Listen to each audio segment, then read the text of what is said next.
Oi. Boa noite a todos. Tudo bem com vocês? Tá jóia, né? Tá jóia.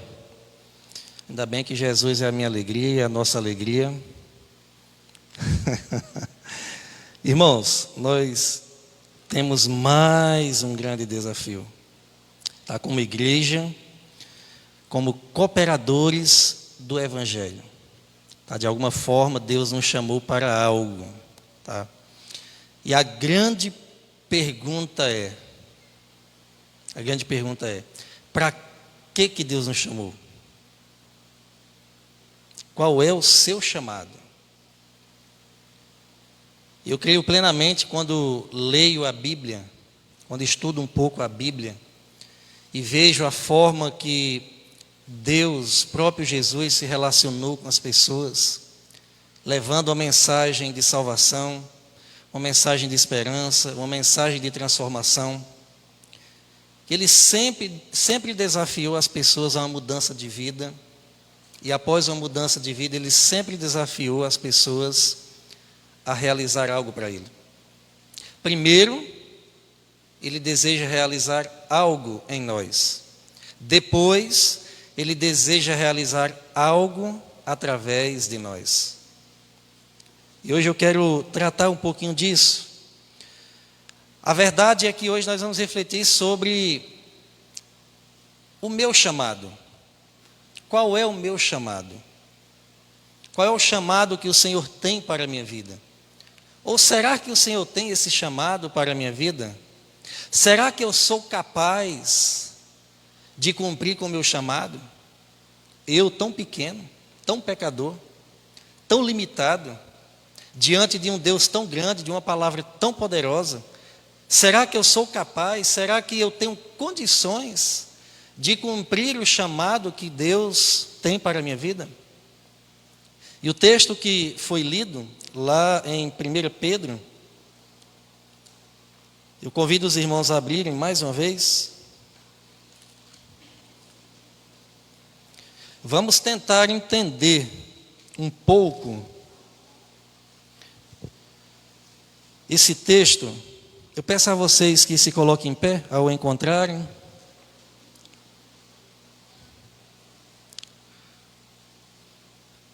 Irmãos, vocês estão felizes com Jesus? Amém? Vocês estão felizes com Jesus? Amém. Será que Jesus está feliz com nós?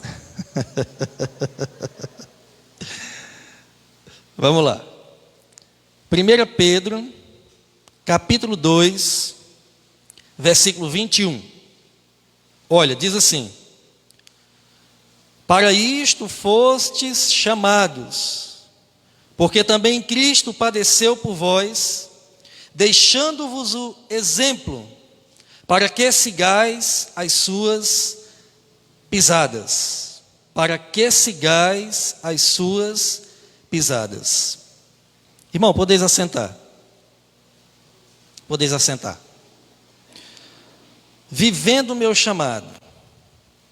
Pedro, quando ele escreve essa carta, ele escreve a um grupo de crentes que nessa época estava passando por uma forte perseguição.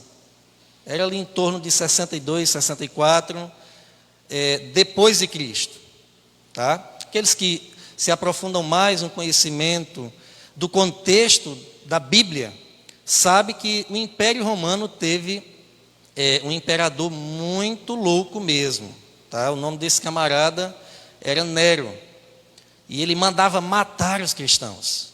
Aqueles que diziam ser cristão, ele mandava matar, perseguir. E esse povo, nessa época, estava passando por isso. A fé dessas pessoas estavam sendo provadas, testadas. Nero chegava para essas pessoas, esses cristãos, e dizia assim: ou você nega Cristo, ou você vai morrer.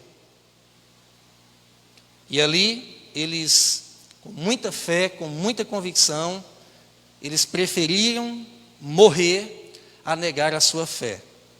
E Pedro, ele escreve essa carta a esses cristãos. Então, uma carta de fortalecimento, é uma carta de encorajamento a essas pessoas que estavam dispersas, né, tanto dentro de Jerusalém, como também em Roma e todas aquelas localidades ali onde o cristianismo estava sendo implantado. Do capítulo 2, versículo 11 de 1 Pedro, até o capítulo 4, versículo 11, Pedro ele explica como os crentes, os cristãos, deveriam viver durante os tempos difíceis. Eu não vou ler todo o texto, o tempo não permite, mas fica o desafio. Capítulo 2, a partir do verso 11, ele vai falar sobre o bom procedimento dos cristãos mediante a essa dificuldade e essas provações que eles estavam passando. Tá?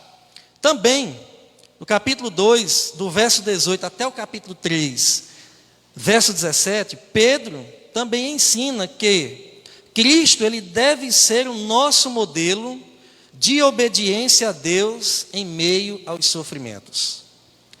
Era para eles olharem o exemplo de Cristo mediante o sofrimento que ele passou e que a igreja pegasse esse modelo e tomasse para si. É tão que aqui no mesmo texto que nós lemos, ele continua dizendo, ele não cometeu pecado. É uma referência a Jesus. E na sua boca não se achou engano. Quando foi injuriado, não injuriava. E quando padecia, ele não ameaçava. Antes, entregava-se àquele que julga justamente. Ele mesmo levou em seu corpo. Isso é uma referência a Jesus. Ele mesmo levou em seu corpo os nossos pecados sobre o madeiro, para que, mortos para os pecados, pudéssemos viver para a justiça. Pelas suas pisaduras nós somos sarados. Pois estáveis desgarrados como ovelha, mas agora voltastes ao pastor e bispo das vossas almas. Isso depois que ele falou, deixando-vos os exemplos para que seguíssemos as suas pisadas. Então Pedro olha toda aquela situação de luta, de provação de fé, e diz, olha, a maneira que vocês têm que se comportar, a maneira que vocês têm que se posicionar, é a mesma que Cristo Jesus se comportou e se posicionou quando ele passou pelas mesmas coisas que vocês agora estão passando. E ele diz, para isso vocês foram chamados. Para que diante dessas situações, vocês olhem para que o Senhor de vocês, o meu Senhor, o nosso Senhor, Ele fez. Sigam o seu exemplo. Sigam o seu exemplo. Isso é uma referência ao comportamento. Meus irmãos, e no capítulo 4, verso 12 a 19, Pedro nos ensina a ser gratos pelo privilégio de sofrer por Cristo. E aqui nós temos um grande desafio. Primeiro, que é inevitável uma pessoa que queira agradar a Deus não ser odiado pelo mundo. Inevitável, repito, é inevitável que uma pessoa que queira viver piedosamente em Cristo Jesus e não padeça perseguições desse mundo. É impossível. Não tem como. Jesus ele disse que, olha, o mundo odiará vocês. O mundo odiará vocês, mas saibam que antes do mundo odiar vocês, odiaram a mim. Porque vós não sois desse mundo. Vocês vivem como peregrinos, como forasteiros. Os valores que referem ao reino dos céus, eles não são compatíveis com os valores que esse mundo prega e vive. Então, ao vocês decidirem viver o seu chamado, viver para me agradar, vai ocorrer esse choque. E vocês vão padecer perseguições por isso. Vocês vão sofrer por isso. Vocês vão ser participantes das minhas aflições. E Pedro aqui pede, nesse texto que eu vou ler, para que a igreja se alegre por padecer com Cristo Jesus aquilo que ele padeceu. E normalmente, nós seres humanos somos assim. Quando nós passamos por algum tipo, quando nós julgamos injustiça de alguém para com nós, onde a nossa consciência está limpa, nós tendemos a nos revoltar. A nossa pergunta é assim: puxa vida, eu estou fazendo tudo certo e parece que as coisas estão dando tudo errado. Esse é o senso de justiça próprio que nós temos. E nesse texto, no capítulo 4, verso 12 a 19, de 1 Pedro, ele vai começar dizendo assim: amados, não estranheis a ardente prova que vem sobre vós para vos provar. Não estranhem. Essa prova, ela vem sobre vós. Como se coisa estranha acontecesse. Pelo contrário, alegrai-vos. Alegrai-vos no fato de serdes participantes das aflições de Cristo, para que também na revelação da sua glória vos regozijeis e alegreis. Se pelo nome de Cristo sois vituperados, bem-aventurados sois, pois sobre vós repousa o Espírito da glória de Deus. Que nenhum de vós padeça como homicida, ou ladrão, ou malfeitor, ou como quem se intromete em negócios alheios. Entretanto, se padece como cristão, por viver de uma forma correta, não se envergonhe, antes glorifique a Deus por este nome, pois já é tempo que comece o julgamento pela casa de Deus. Por onde começa o julgamento? Por onde começa o julgamento? Pela casa de Deus. Começa por aqueles que são pertencentes a Deus. E ele diz: e se primeiro começa por nós, qual será o fim daqueles que são desobedientes ao Evangelho de Deus? Qual será o fim? E se é com dificuldade que o justo se salva, não é com facilidade, é com dificuldade que o justo se salva, o que será do ímpio e do pecador? Ele diz: portanto, também os que padecem segundo a vontade de Deus, encomendem as suas almas ao fiel Criador, fazendo o bem. Essa é a recomendação para aqueles cristãos que estavam vivendo essa situação. Diante daquela situação, Pedro ensina: sejam gratos, não importa o que está acontecendo, sejam gratos. Não empreste sua boca a Satanás para só murmurar da vida, mas tente enxergar o que Deus tem feito e não somente aquilo que você julga, que eu julgo, que Ele tem deixado de fazer. Isso é um desafio. É um desafio para cada um de nós. E no texto que nós lemos, meus queridos, para isto nós somos chamados. Para isto, o chamado do cristão, como eu disse, inevitavelmente leva a nossa participação nos sofrimentos de Cristo Jesus aqui nesse mundo. Mas, Carlos Alberto, a nossa vida, a vida daqueles que decidem responder o seu chamado, é só de sofrimento? Não, não é só de sofrimento. Porque não há nada mais precioso nessa vida do que responder com fidelidade ao chamado de Deus. E creio eu que nós não encontramos sentido nessa vida, para as nossas vidas, se não for vivendo no centro da vontade de Deus. Eu creio nisso. Está lá em João capítulo 15, verso 18 e 19, diz que se o mundo nos odeia, ou vos odeia, sabeis que antes de vós me odiou a mim. Jesus estava falando isso para os seus discípulos. Olha, se vocês fossem do mundo, o mundo o amaria, mas como não sois do mundo, antes dele vos escolhi, por isso o mundo vos odeia. O cristão não pode esperar a aceitação do mundo, porque não vai ter, a não ser que ele não viva de forma fiel ao Senhor, a não ser que ele não viva de uma forma que queira agradar a Deus. E é isso que Jesus ele está ensinando para os seus discípulos. E Jesus ele começa a sua obra, a obra da evangelização, A obra para um chamamento, para um arrependimento verdadeiro e uma reconciliação com Deus. E ele forma 12 discípulos.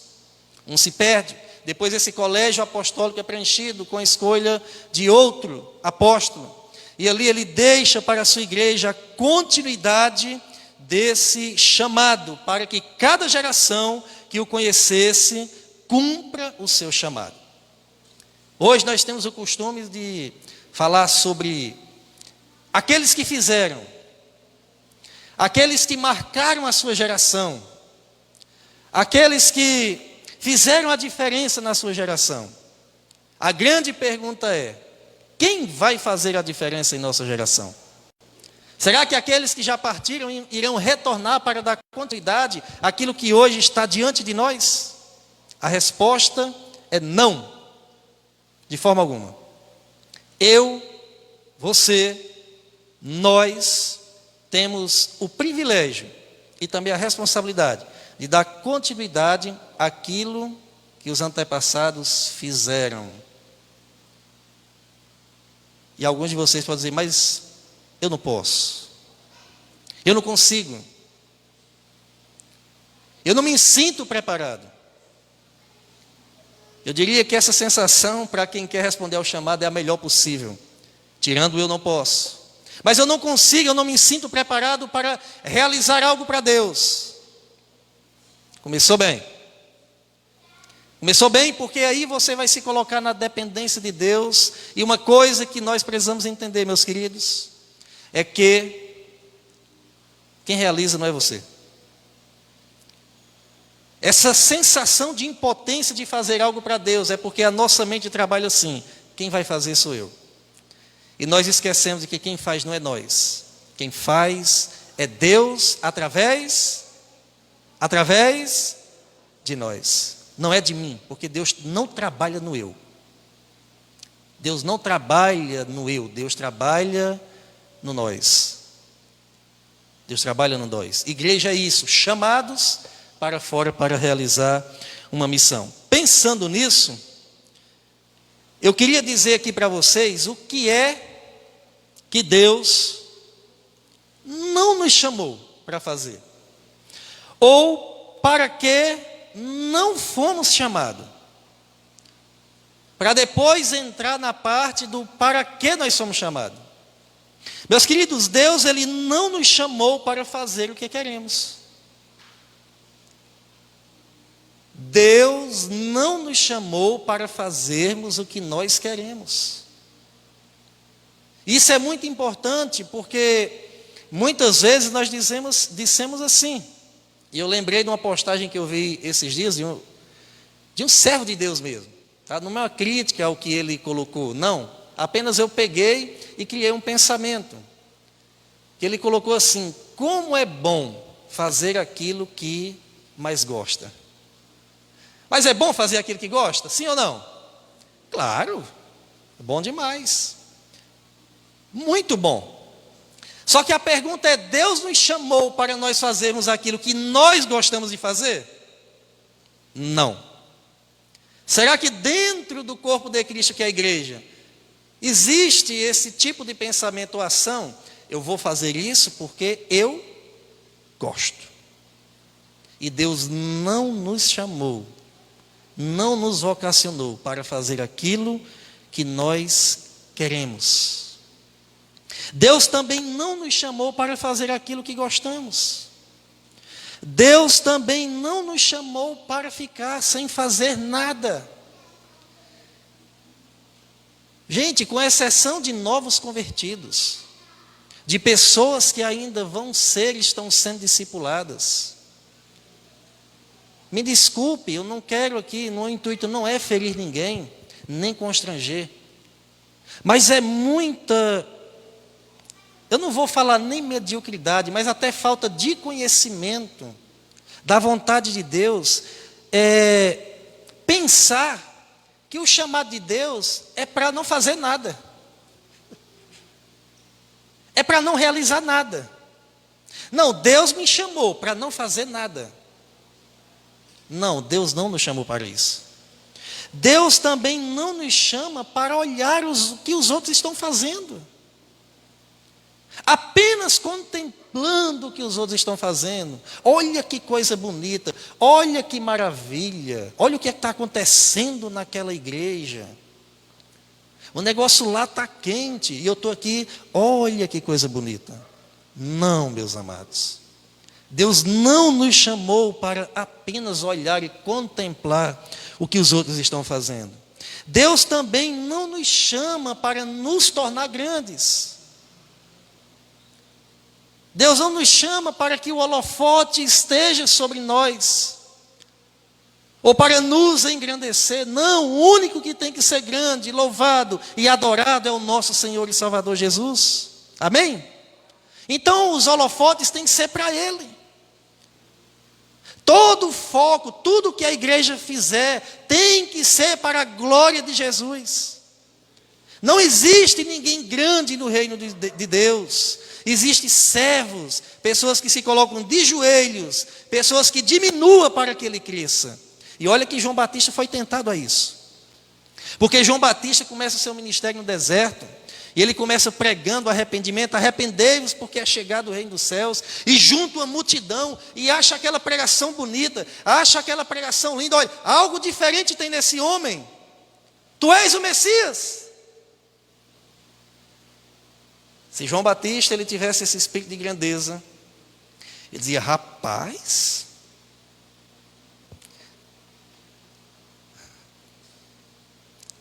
eu não tinha nem pensado nisso, mas já que vocês estão falando,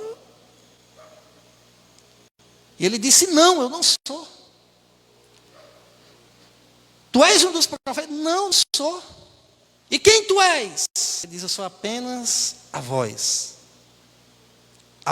do que clama no deserto. Preparai o caminho para o meu Salvador. Eu estou apenas preparando o caminho para aquele na qual não sou nem digno de desatar as correias das suas sandálias. Convém que eu diminua para que ele cresça. Convenha que eu diminua para que ele cresça. E quem é chamado por Deus tem que ter isso em mente.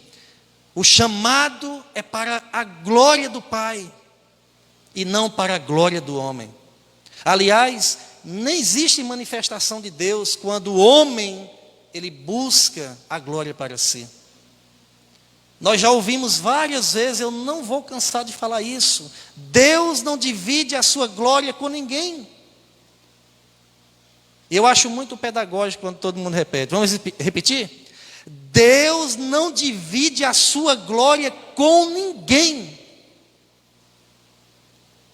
Qualquer tipo de glória que vier para nós, nós devemos devolver para Ele. Porque toda honra, toda glória, todo louvor pertence unicamente a Ele. Amém, igreja? Então, para que Ele nos chamou? Nós aprendemos para que Ele não nos chamou para fazer. Mas antes, nós precisamos, meus amados, descobrir se hoje o que nós fazemos foi exatamente o que o Senhor nos chamou para fazer. O que você faz para Deus? O que você julga que faz, que coopera para Deus? Ok. Segunda pergunta. O que você faz para Deus? Realmente foi o que Ele te chamou para fazer? Você ouviu esse chamado? Você sentiu esse chamado? Vamos adiante. Outra pergunta, nós estamos cumprindo o chamado de Deus? Para aqueles que já estão, Efésios capítulo 4, verso 1 e 2 nos diz que nós devemos andar como é digno do nosso chamado, da nossa vocação, que recebestes com toda humildade, mansidão e longanimidade. Para que Deus nos chama? Já fez essa pergunta? Para que é que Deus nos chama? Meus queridos, preste atenção. Deus tem um chamado para cada um de nós. É com você mesmo que eu estou falando. Deus tem um chamado para cada um de nós. Cada um. Em algo que só Ele pode mostrar. Em algo que só Ele pode falar. Em algo que muitas vezes, em um ambiente espiritual, onde tudo que nós fazemos é para a glória dEle, o Espírito do Senhor se manifesta e revela a cada coração qual o seu chamado. Vejamos 3 coisas que Deus nos chama para fazer. Ou 3 coisas que faz parte do chamado de Deus para as nossas vidas. E a primeira coisa que Deus nos chama é para sermos santos. Lá em 1 Pedro, no capítulo 1, do 14 ao 16, na mesma carta, diz assim: como filhos obedientes, não vos conformeis com as concupiscências que antes tinhais na vossa ignorância. Antes, porém, como é santo aquele que vos chamou, sede santos vós também, em todo o vosso procedimento, pois está escrito: sede santo, porque eu sou santo. Se você tiver prestado bem atenção na leitura, ele diz assim: antes, porém, como é santo aquele que vos chamou. Como é santo aquele que vos chamou. Primeira coisa que ele fala: sede santos. Para que ele nos chama? Para ser santo. Mas Carlos Alberto, ele nos chamou para fazer. Ok. Mas antes dele nos chamar para fazer, ele nos chama para ser.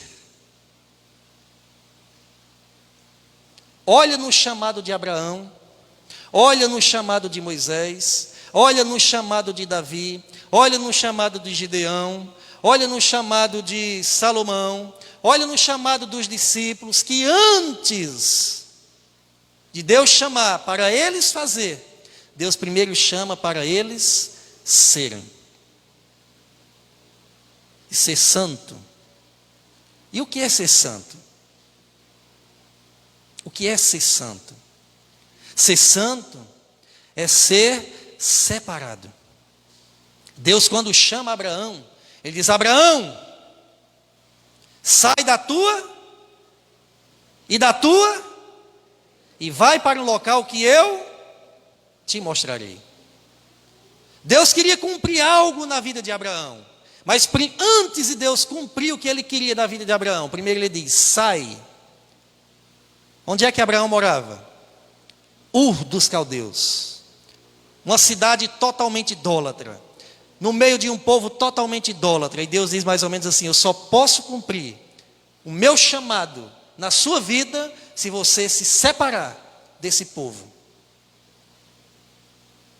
Ser santo, ser separado. Eu escutei uma frase bem interessante, compartilhei até hoje no momento de escola bíblica, na classe que a gente ainda está fazendo online, que diz o seguinte: a conversão,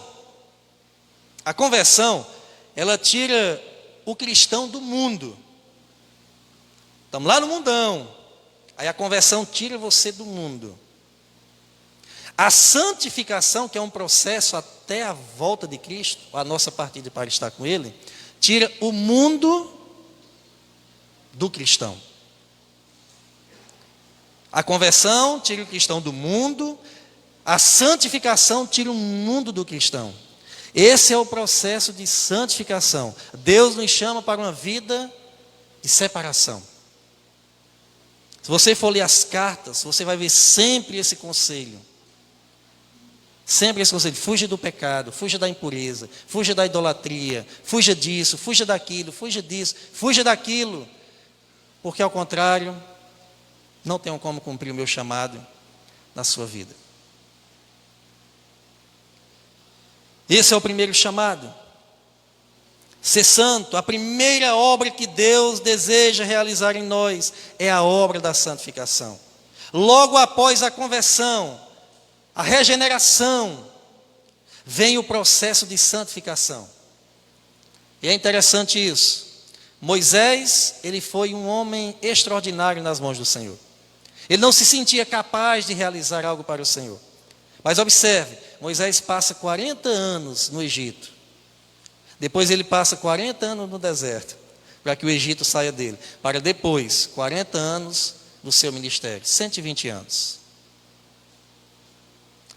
Primeiro ele teve que sair do Egito, foi para o deserto. No deserto o Egito sai dele, e quando o Egito sai dele, Deus aparece a ele e mostra o que ele tinha para fazer. Em segundo lugar, Deus nos chama para falar do seu Filho, para que vidas sejam salvas. Deus nos chama para falar de Jesus, para que vidas sejam salvas. Eu quero ler com vocês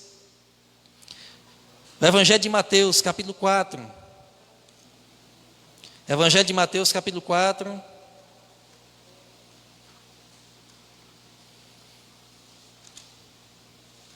A partir do versículo 15. Vamos ler um pouquinho do início do ministério do Senhor Jesus. Mateus 4, a partir do verso 15. Vamos ler até o verso de número 22. Diz assim, para que se cumprisse, 14, para que se cumprisse o que foi dito pelo profeta Isaías. Terra de Zebulon, terra de Naftali, caminho do mar, além do Jordão, Galiléia dos gentios. O povo que estava em trevas viu uma grande luz, e aos que estavam na região da sombra da morte, raiou-lhes a luz. Desde então começou Jesus a pregar: arrependei-vos, pois está próximo o reino dos céus.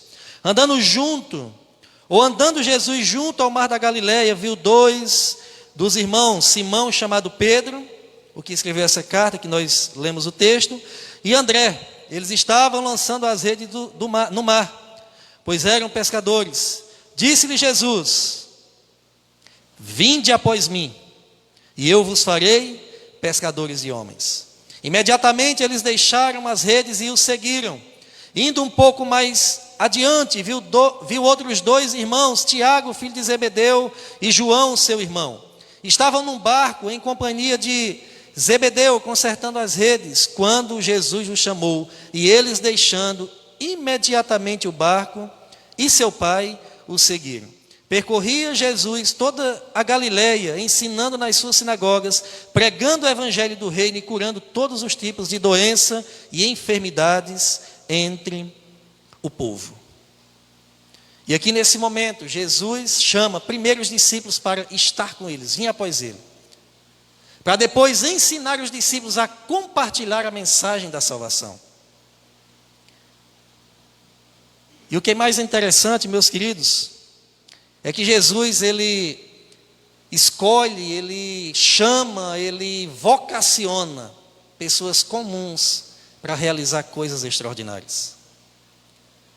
Ele tinha em Jerusalém toda uma pompa de saduceus, fariseus, intelectuais e tanta gente boa intelectualmente.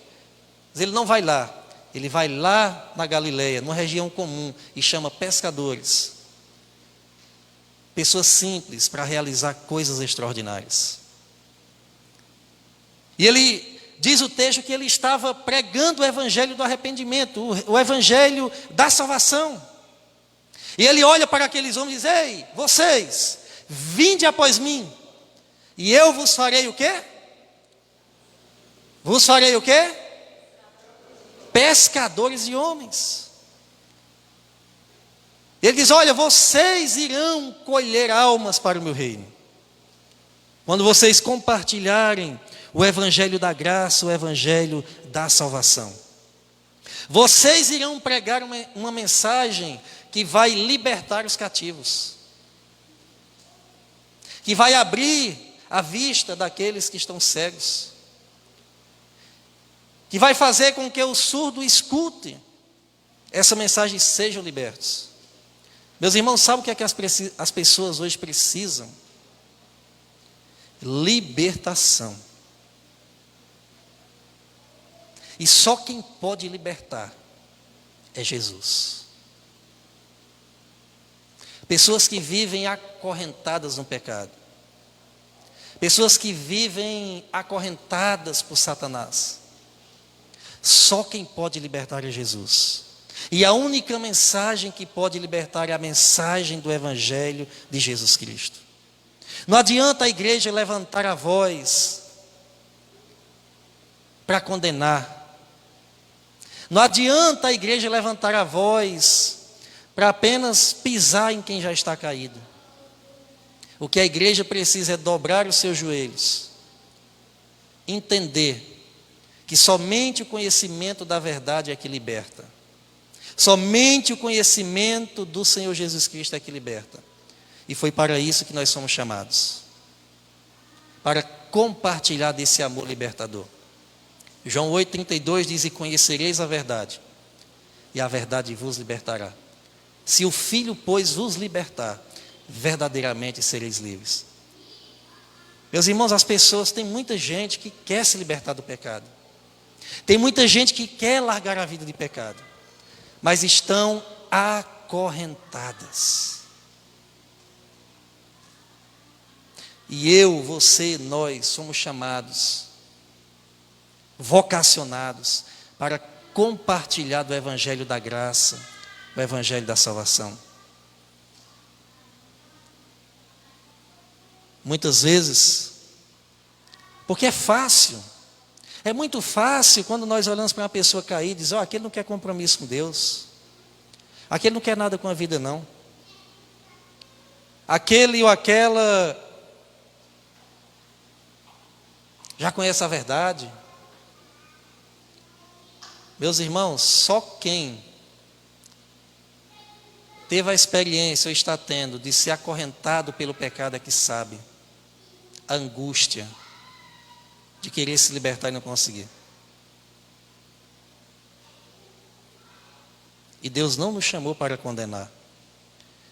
Deus nos chamou para compartilhar daquele que pode libertar do pecado. Olhe para Jesus com a mulher samaritana. Ali nós vemos o retrato do que é a igreja muitas vezes hoje. Onde aquela mulher que é pega em adultério é levada até os pés de Jesus. Eles lançam aquela mulher, jogam ela aos pés de Jesus numa multidão. Olha, mestre, essa mulher foi pega em adultério. E a lei de Moisés diz que nós devemos apedrejar. E tu, o que é que dizes? O que é que o Senhor tem para nos falar? Jesus, que não, Ele mesmo diz, não veio para condenar, não veio para julgar, mas veio para salvar. Ele veio para o doente. Ele veio para aquele que estava perdido. Ele diz: aquele que não tiver ou estiver sem pecado, lance a primeira pedra. Diz o texto que do mais jovem até o mais ancião largam as pedras e sai de um por um. Jesus olha para aquela mulher e diz: mulher, onde estão os teus acusadores? Eles não te condenaram? Não, Senhor, não me condenaram. Nem eu te condeno. Agora vai lá, continua a tua vida, vai a tua jornada. Não é o fim de linha. Há um recomeço, há chance. Tem vida para você, tem chance, tem jeito. Vai lá e não peques mais. Foge disso. Não é isso que eu projetei para a sua vida. Eu não quero ver você assim. O texto não fala mais como foi a vida daquela mulher. Mas o que eu creio é que aquela mulher foi transformada porque ela esteve de frente com alguém que tem o poder de transformar vidas.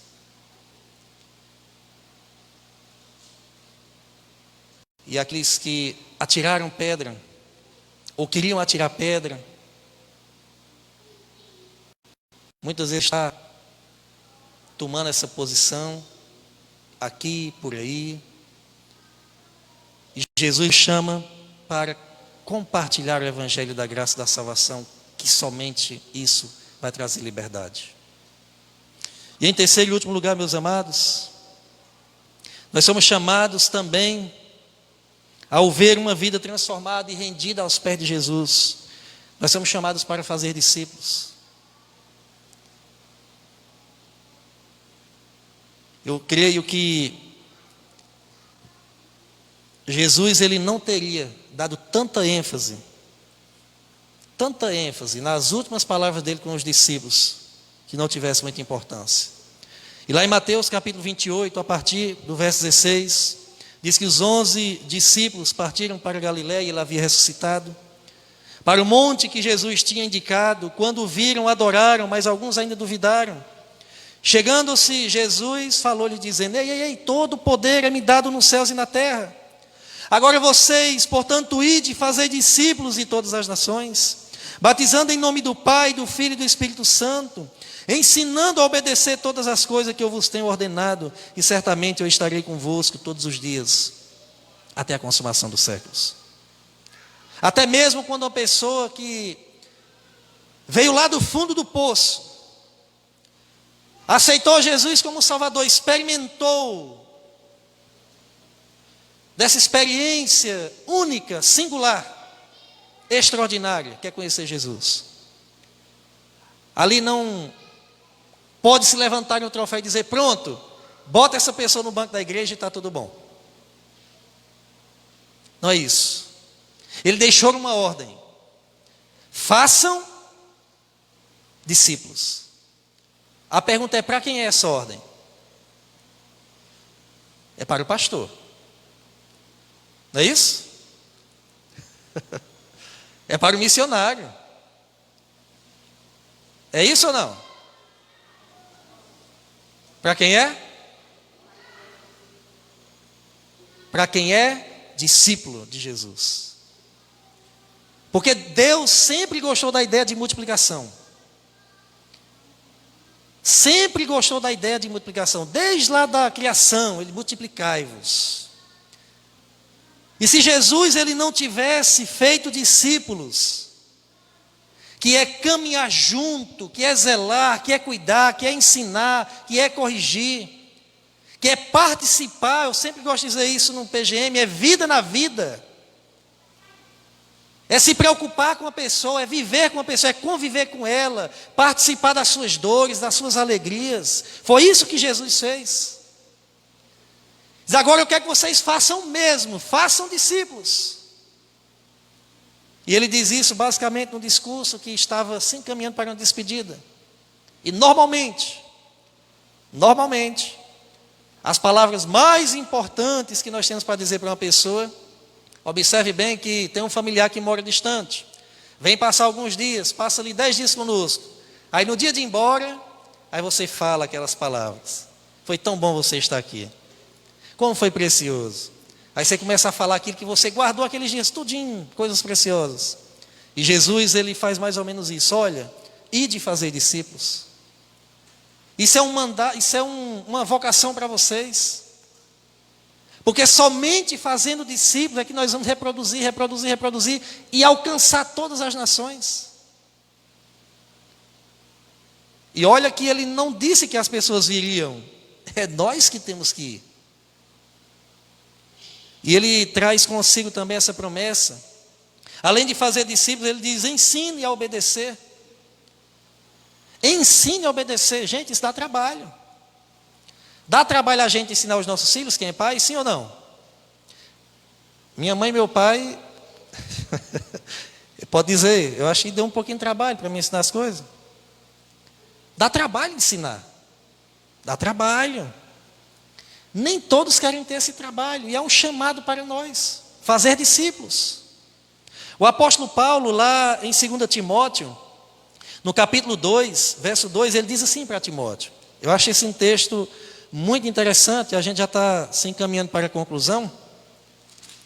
Ele diz assim, 2 Timóteo 2:2: e o que de mim, Timóteo, o que de mim, através de muitas testemunhas, você ouviu, confia a homens fiéis, para que sejam idôneos, para também ensinarem a outros. É passando o bastão de geração para geração. Timóteo, aquilo que você aprendeu de mim, aquilo que você viu em mim, agora você vai fazer com outros, para que as nações sejam alcançadas.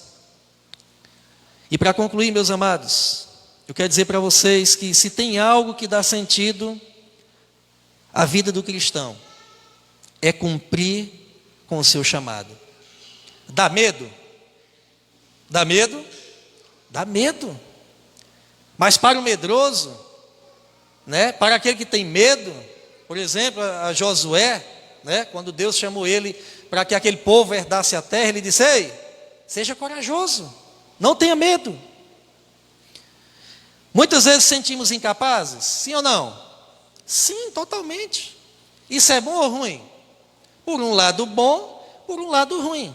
É bom porque quando você se sente incapaz, você vai procurar depender de quem? De quem? De Deus. Qual é o lado ruim? É que esse medo faz com que você não se entregue nas mãos de Deus para que Ele cumpra o que quer fazer na sua vida quando Ele chama você para realizar algo. E só é possível, meus queridos, cumprir o chamado se houver renúncia do eu. Existe um Senhor em nossas vidas, que é nós mesmos, que nos impede de cumprir o chamado. E a Bíblia diz que nós não podemos servir a dois senhores. Ou você agrada a você, que é um Senhor, que pode ser, ou você agrada a Deus. Você só pode cumprir o chamado que Deus tem para a sua vida se você renunciar. Como Paulo diz lá em Gálatas 2:20, já estou crucificado com Cristo, não vivo mais eu, mas Cristo vive em mim. E a vida que agora eu vivo na fé no Filho de Deus, que morreu e se entregou por mim. Então tem que haver renúncia. Aquele que quer vir após mim, negue-se a si mesmo, tome a sua cruz e siga-me. Temos que negar, renunciar às nossas vontades. Meus queridos, muitas pessoas estão há anos, muitas vezes há anos numa igreja, sem saber sequer qual é o seu chamado. Sem saber sequer responder, se você perguntar, qual é o seu chamado? Ou até mesmo pessoas há anos na igreja, negando o seu chamado. Já entendeu o chamado e está negando, está adiando, deixa para amanhã, deixa para depois. Alguns até começaram, colocaram a mão no arado, mas por algum motivo olharam para trás. E Jesus diz que aquele que põe a mão no arado não deve olhar para trás. Certamente por algum tempo de nossas vidas, ao negar o chamado de Deus, nós iremos descobrir que uma vida cristã, sem cumprir o seu chamado, se torna uma vida vazia e sem sentido. Tá? Que Deus abençoe, meus queridos. Que você possa sair hoje com essa pergunta na sua cabeça, no seu coração: qual é o meu chamado? Se você ainda não sabe, pergunte para Deus. Se você tem esse desejo, pergunte para Deus. Se você já sabe e está com medo, coloque diante do Senhor o seu medo. Se você já sabe e está cumprindo e por algum motivo, alguma dor, alguma mágoa, algo que aconteceu, coloque a sua mágoa diante do Senhor.